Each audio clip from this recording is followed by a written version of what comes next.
So how can you save a web page as a widget on the iPhone? Let me show you how it works. If you're new here, most definitely subscribe so you don't miss tutorials and videos like this one. So as you know, you can hold down on your home screen, go to the edit and add a widget. And Safari has 3 widgets available. But the widgets, as you can see, are going to display the reading list content. So if you want your websites to appear on the widgets, you have to go to Safari, choose the website which you want to be like there. So next to the URL, you have the button, which is like a rectangle with 2 lines below, and you have to click on that button to make more things appear.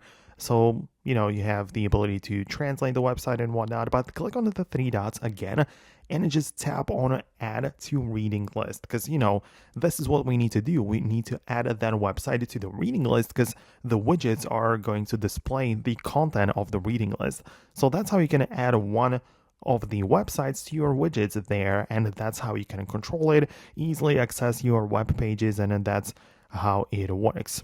Keep in mind, however, that you can also add web pages to the home screen not as widgets but as icons, and you can do it by opening the website as usual, clicking on the 3 dots next to the URL and tap on share.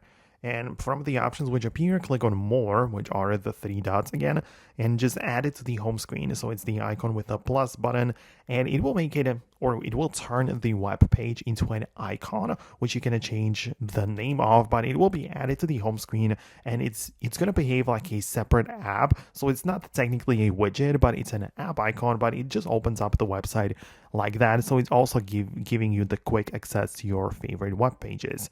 So that is how it works. Let me know if you managed to set it up on your device.